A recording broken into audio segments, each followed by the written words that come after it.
Gusto nyo bang malaman about sa interview at exam dito sa bansang Pilipinas as a factory worker? Hi guys! It's me again, Nick Vlogs, hindi sikat pero gustong magpasikat. Kung gusto mong malaman ang ibang tips, tapusin mo ang video na to at huwag kalimutang mag-follow, like, comment, and share.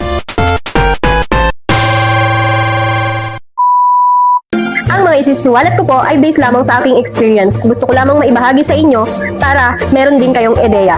Tensyahan nyo na po ang boses ko kasi po kakagaling ko lang po sa sakit, medyo masama pa rin pakiramdam ko. Okay, unang pag-uusapan natin is about sa interview. So, kung pamilyar na sa inyo ang interview is mabilis na lamang kunin nyo itong masasagot. Unang sasabihin sa inyo, kunyari ako yung mag-interview, kunyari ako yung HR, bibigyan kita ng pagkakataon para magpakilala sa akin. Halimbawa, ako yung magtatanong sa'yo, okay, Miss Vilaro, please tell me about yourself. Ganun. So kapag sinabi yun sa inyo, magpapakilala ka lang. Kunyari, hi, I'm Jemarica Vilaro, 23 years old, from San Agustin, Uwas, Albay. Ganun. Pero hindi ko sinasabi sa inyo na English yung isasagot nyo. Okay lang kahit Tagalog kasi nga, factory worker lang naman tayo guys, hindi tayo sali sa pageant. Ang importante is confident kayong nakikipag-usap, eye-to-eye contact kayo sa nag-i-interview sa inyo. Tapos tatanungin ka kung married ka, kung may asawa ka, may ka-live-in ka, kung saan ka nakatira ngayon, at kung ano na rin yung mga naging karanasan mo sa trabaho mo, sa past na trabaho, at kung ano-ano na rin yung mga napasukan mo. Tanungin ka rin kung willing ka bang magtrabaho ng may overtime. Papasok ka ba kahit holiday? Papasok ka ba kahit linggo? Tapos guys, pag in-interview kayo, kailangan lagi kang nakangiti with smiley face. Kailangan matrack mo yung nag-interview sa'yo para unang kita pa lang sa'yo, ay wow, confident to, ang ganda, ang galing niya sumagot. Makukuha ka agad guys. Kasi hindi naman mahirap yung mga interview sa bilang factory worker, hindi po mahirap ang interview. Ang masasabi ko lang, huwag kang kakabahan kasi pag kinabahan ka, syempre andyan na yung pressure mo, overthink ka na, mauutal ka na kapag sumagot ka, mabubulol ka, di ba ganun? Kaya be confident. Okay, proceed na tayo ngayon about sa exam. Kadalasan dyan is MDAS. Alam niyo ba yung MDAS? Yan.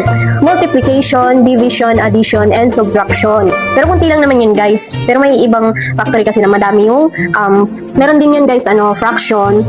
Tapos minsan sa ibang katanungan, simple mathematics. Apa. Kunyari, pinapahanap sa inyo yung naiiba. Halimbawa, 4 boxes.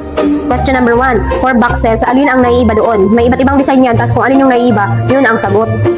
Pero kung malabo kasi ang mata mo, medyo malilito ka nun kasi sobrang dami. Halimbawa, 1 to 50, yun. Habang tumatagal, malilito ka kung alin yung naiiba. Sunod guys, may essay yan. So, ang maaaring may tanong dyan is, kung ikaw ay matatanggap, ano-ano ang pwede mong maiambag sa aming kumpanya? O, ganon yung tanong. Para sa akin, ang pwede mong isagot doon is, pagiging masipag at dedikasyon, kakayahang matuto agad, katapatan at maayos na serbisyo. O, pak. Sunod na tanong, ano sa tingin mo ang kahalagahan ng iyong tungkulin? O, tutulungan ko ulit kayo para sagutin. Para po sa akin, ang pagiging disiplina at pagkakaroon ng halaga sa oras ng trabaho.